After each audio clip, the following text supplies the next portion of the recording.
Morning बच्चों, जैसा कि मैंने पिछली कक्षा में आपको हिंदी के पाठ संख्या 3 को पढ़ाया था। पाठ संख्या 3 में जो है आपको कविता चिड़िया पढ़ना था और मैंने इस कविता को पढ़कर इसका पूरा अर्थ आपको बताया था।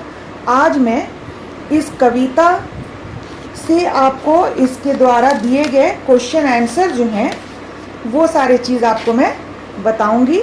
सबसे पहले आप एक काम करें कि अपने कॉपी में ये जो शब्दार्थ दिए गए हैं इन्हें लिखकर याद करेंगे। जैसे कि पहला है कपोत, कपोत का मतलब होता है कबूतर। दूसरा है शुक, शुक का अर्थ होता है तोता। तीसरा है काक, काक कहते हैं कौवा को। उसके बाद है स्वच्छंद, स्वच्छंद कहते हैं स्वतंत्र, जिसको हम लोग आज़ाद भी बोलते हैं। उसके बाद है विचरण, विचरण की मानी होता है घूमना फिरना। उसके बाद है कोकिल, कोकिल कोयल को बोलते हैं। चातक, चातक पपीहा का नाम है। वास, वास जो है रहना, हम कहते हैं ना कि हम लोग फला जगह वास करते हैं यानी रहते हैं। उसके बाद है बेड़ी, बेड़ी यानी कि जंजीर, जो पाँव में जंजीर होती है, हाथों में हथकड़ियाँ, उसको हम लोग बेड़ी भी कहते हैं। उसके बाद आखिरी में है पग, पग की मानी होती है पैर।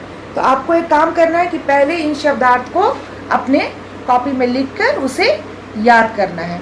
उसके बाद अब आप देखिए कि प्रश्न उत्तर की जब बात आएगी तो इसमें सबसे पहला क्वेश्चन जो आपके बुक्स में दिया है वो है कि चिड़िया पीपल की ऊंची डाली पर बैठकर क्या क्या संदेश सुनाती है।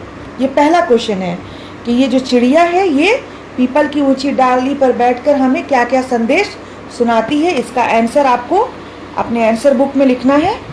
उसके बाद आगे बढ़ें तो दूसरा है कि निम्नलिखित पंक्तियों के भाव स्पष्ट कीजिए।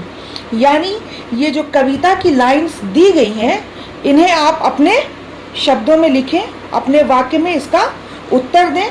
जैसा कि क में है सब मिलजुल कर रहते हैं, सब मिलजुल कर खाते हैं, आसमान ही उनका घर है जहाँ चाहते जाते हैं। मैंने आपको बताया था, इस पंक्ति का अर्थ समझाया था कि ये जो हमारे पक्षी हैं ये जो है सब एक साथ मिलजुल कर रहते हैं, एक साथ मिलजुल कर खाते हैं और इनका घर जो है आसमान है। और ये बिना किसी बंधन के, बिना किसी ये क्या बोलते हैं, किसी के भी दबाव में, प्रेशर में आए बगैर ये कहाँ घूमते हैं, आसमान में ये विचरण करते हैं। खा है जो मिलता है अपने श्रम से उतना भर ले लेते हैं, बच जाता तो औरों के हित उसे छोड़ वे देते हैं। इसका भी आपको अर्थ लिखना है, भाव स्पष्ट करना है। उसके बाद आगे बढ़िए, आगे है कि निम्नलिखित स्थानों की पूर्ति कीजिए। ये खाली जगह दिए गए हैं यानी कि आपके कविता की पहली पंक्ति इसमें लिख दी गई है। जैसे उनके मन में लोभ नहीं है, अब ये second line fill in the blanks है, खाली स्थान है, इसको आपने भरना है। उसके बाद देखिए जग का सारा माल हड़प कर, उसके बाद फिर ये खाली स्थान है, इसको आप कविता में पढ़ के इसको यहाँ पर भर देना है, फिल इन दी ब्लैंक्स है ये। आगे आइए, आगे भी खा में वैसे ही है, वे कहते हैं मानव सीखो, फिर खाली स्थान है, इसमें जो कविता की लाइन्स आएंगी उसे आपने लिखना है। उसके बाद हम स्वच्छंद और क्यों तुमने, उसके बाद फिर कौन सी लाइन है, कविता पढ़ के उसको आपको लिख लेना है।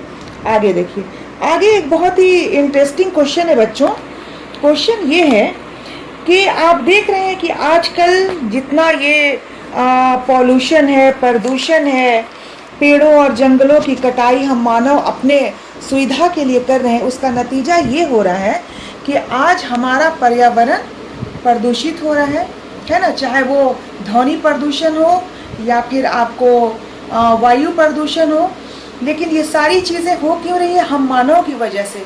उसी में से एक वजह, एक कारण ये भी है कि हम अपनी सुविधा के लिए जंगलों और पेड़ों को काट रहे हैं, जिसका नतीजा ये हो रहा है कि आज ये पक्षी जो है विलुप्त हुए जा रहे हैं। उसी से रिलेटेड ये क्वेश्चन है कि आजकल पक्षियों की संख्या कम होती जा रही है, इसे रोकने के लिए आप क्या सुझाव देना चाहेंगे। आप अपनी राय लिखेंगे इस क्वेश्चन के आंसर में कि ये जो पक्षियों की संख्या कम हुई जा रही है उसे रोकने के लिए हमें क्या करना चाहिए। उसके बाद देखिए आगे है बच्चों कि व्याकरण से रिलेटेड क्वेश्चन है। व्याकरण से रिलेटेड क्वेश्चन क्या है कि इन शब्दों से वाक्य बनाइए। वाक्य आपने बनाना है। नंबर 1 क्या है? लोभ। लोभ से वाक्य, जाहिर सी बात है लोभ से वाक्य क्या बनेगा। आप चाहे तो ये भी लिख सकते हैं कि हमें जो है किसी चीज़ का लोभ नहीं करना चाहिए, है ना। इस तरीके से आपको वाक्य बनाने हैं। उसके बाद है गगन। गगन से वाक्य क्या बनेगा, सोच के आप बनाएं। जग, संदेश, उसके बाद क्या है? पाप। ये इतने सारे दिए हुए हैं 5 शब्द, इनसे आपको वाक्य बनाने हैं। अब आगे बस देख लीजिए आप लोग कि जैसे चिड़ियाघर, इस शब्द में 2 चीज़ आए हैं, चिड़िया और घर, है ना। उसी तरीके से यहाँ पर बहुत सारे शब्द दिए गए हैं जिसमें जोड़कर आपने बनाना है। जैसे रसोई, तो रसोई में घर ऐड करेंगे, जोड़ेंगे तो क्या बनेगा? रसोई घर। सिनेमा दिया हुआ है, सिनेमा प्लस घर तो बन जाएगा सिनेमा घर।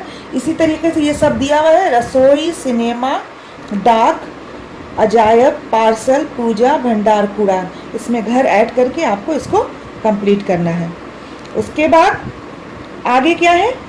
आगे एक क्वेश्चन दिया गया कि विभिन्न पंक्षियों की सूची बनाइए एवं उनके चित्र बनाकर कक्षा में लगाइए। ये समझिए कि एक तरह से आपका टीएलएम काम भी हो गया है ना। इससे जो है छोटे बच्चों को भी पढ़ाने के लिए हमें जो है कारामद चीज़ें हैं। आपको क्या करना है कि आपको पक्षियों को देखना है और उसके बाद से उनके चित्रों को बनाना है और बनाने के बाद उसको कटिंग करके कक्षा में लगाना है, ताकि अगर हम आपसे पूछें कि भाई कबूतर कभी देखा, कबूतर कैसा होता है, तो वो चित्र के माध्यम से जो है हम आपको बता सके कि हाँ कबूतर ऐसा होता है, कोयल का कैसी होती है या कौवा। तो आपको यह काम करना है कि विभिन्न प्रकार के पक्षियों के चित्रों को बनाना है और बना के कक्षा में लगाना है। ये आपका जो है एक तरह से प्रोजेक्ट वर्क हुआ। आप इसे करेंगे तो इससे आपको भी सुविधा होगी, पक्षियों की पहचान भी हो जाएगी इसी बहाने। एक क्वेश्चन और है, आप ध्यान देंगे। यदि संसार में एक भी पक्षी नहीं हो तो आपको कैसा लगेगा? इस पर अपने विचार कक्षा में सुनाइए। ये कक्षा में सुनाना है, लेकिन मैं कहूँगी कि आप इसे अपने कॉपी में लिख के रखिए कि अगर हमारी इस दुनिया, इस संसार से सारे पक्षी विलुप्त हो जाएं, गायब हो जाएं तो कैसा लगेगा, है ना। और इस पर आपके क्या विचार हैं, आप अपनी राय लिखकर बताइए। ये आपका जो है ये चैप्टर आज कंप्लीट होता है। उम्मीद है कि ये सारे क्वेश्चन आंसर्स आप रेडी रखेंगे।